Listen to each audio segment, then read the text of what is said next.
And the Nigerian Customs Service, Ogun Area 1 Command, says it has intercepted 940 rounds of ammunition worth 557,120,000 naira.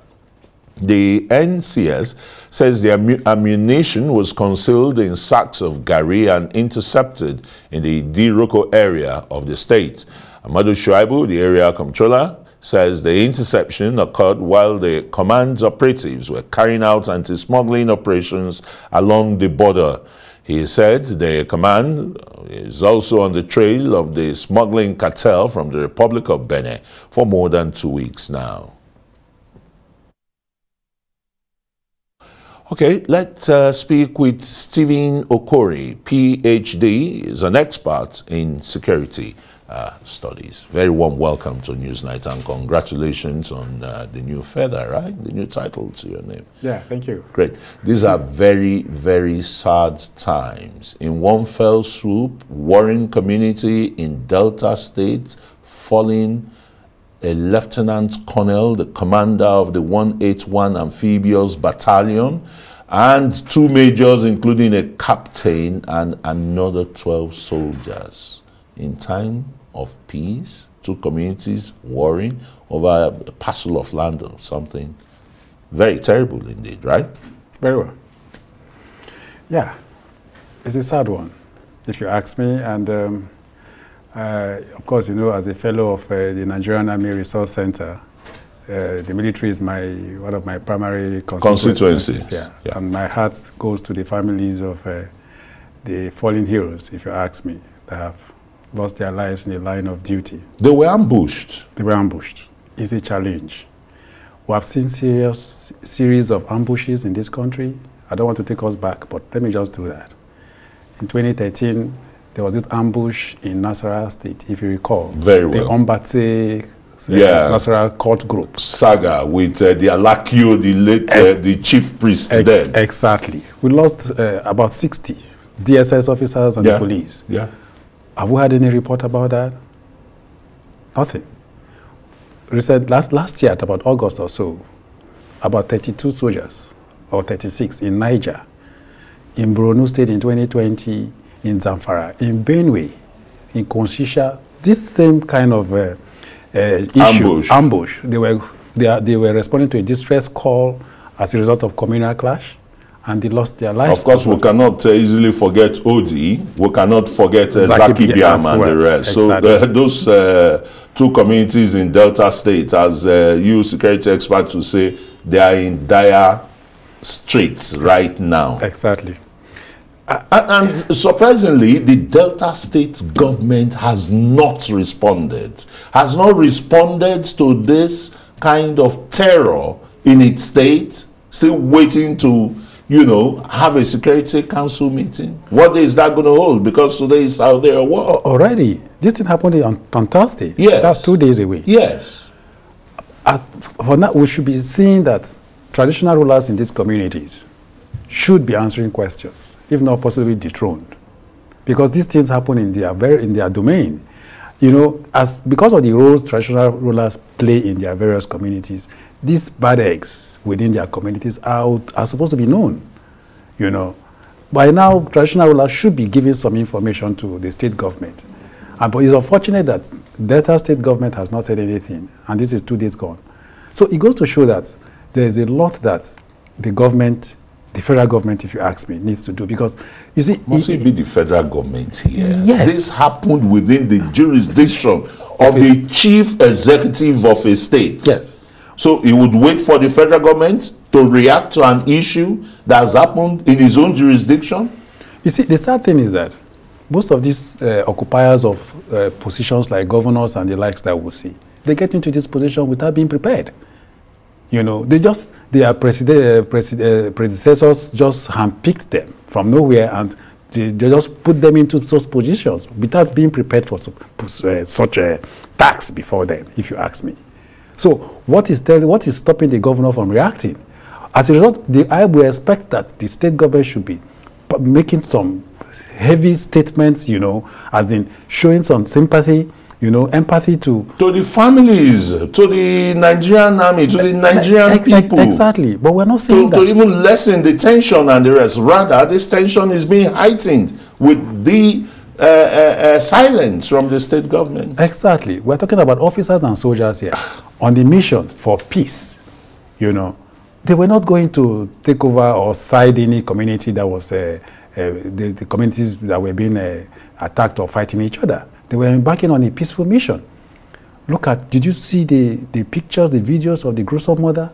I couldn't watch. Oh shit. Heads cut off. In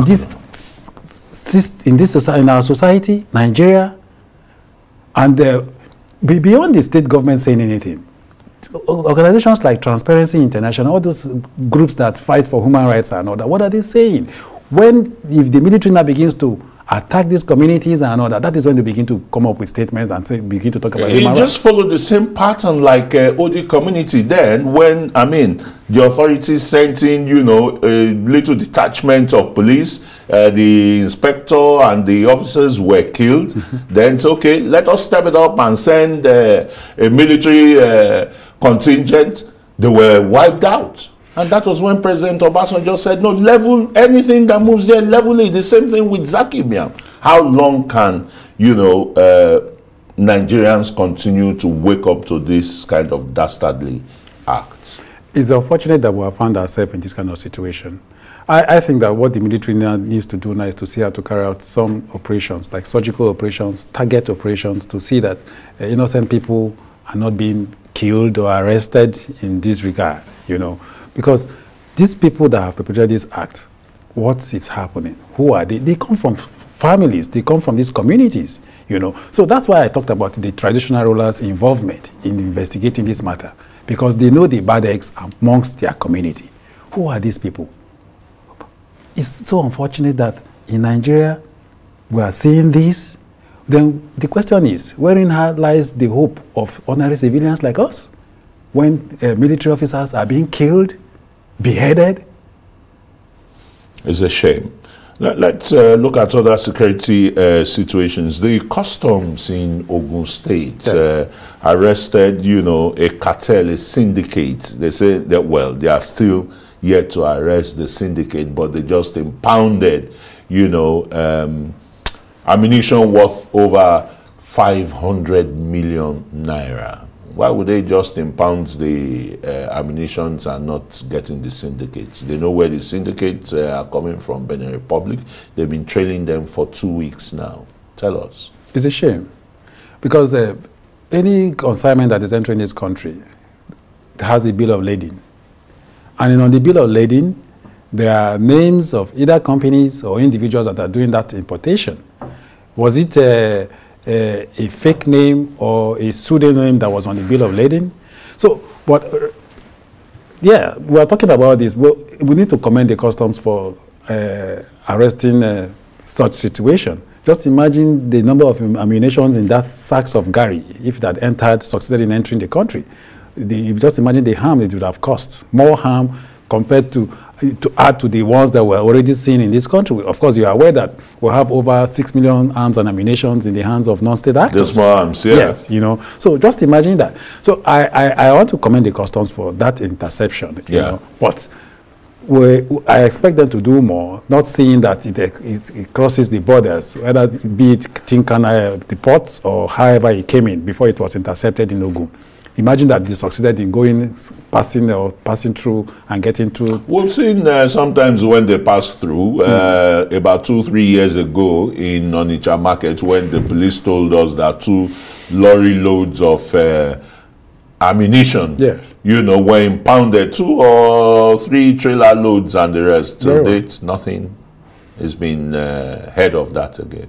That's the problem. Once such arrest is made, investigations are carried out, Nigerians expect that we should know the outcome. Let us see how they are punished, you know. We have the courts. Are they being tried in courts? Let us see. Let us get this information. Nigerians need to be informed about this, so that intended or potential criminal elements that want to go into such acts will begin to see that this thing doesn't come like that. You involve yourself in this kind of acts of criminality, you are punished, and let them be punished. You know, let us not see that this process of prosecutions are haphazard. Let us see that it gets to a logical conclusion where they are punished, sentenced to the number of, depending on the punishment that is enshrined in our laws.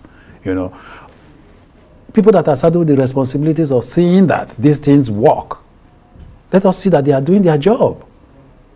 People that are done, let them be rewarded. People that are not carrying out the task of seeing that Nigeria is safe, secured, let us see that they are being punished for that. But are we seeing that? And look at the issue of kidnapping again. Well, you still have pockets of kidnap. The chairman of People's Democratic Party in Edo State, yes. He was picked, you know, very cheaply after he left the government house in Benin City in GRA, the government reservation area that you think is well fortified. You see, kidnapping in Nigeria at the moment is a menace that you can pick somebody without being armed. I'm pretty sure that the kidnappers that picked him were not even armed.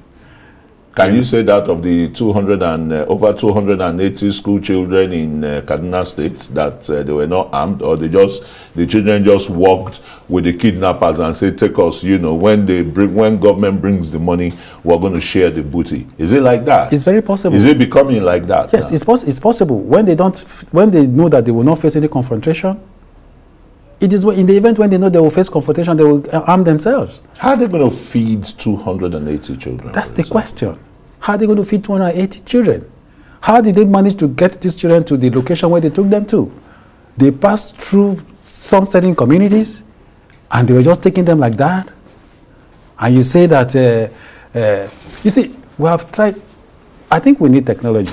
Beyond technology, there's a lot that we need to do. The political will. Our leaders, do they even have it? Oh, but the president has said he has given orders to the service chiefs, the security authorities, yes. Go after them and rescue them. What other political order do you Why would we see a situation where these things don't even happen at all? Can't we find ourselves in such a situation where they don't happen at all? You take 280 children. Come on. It's like a bargain store now, kidnapping in Nigeria. Is it? Are you telling me that? I'm asking you. You are the experts here. It's a venture, very lucrative. They are making money from it. There are sponsors there. Thank you so very much, Dr. Steve, for coming on Newsnight. I wish you have more time to interrogate more of the issues. Thank you for having me. Thank you.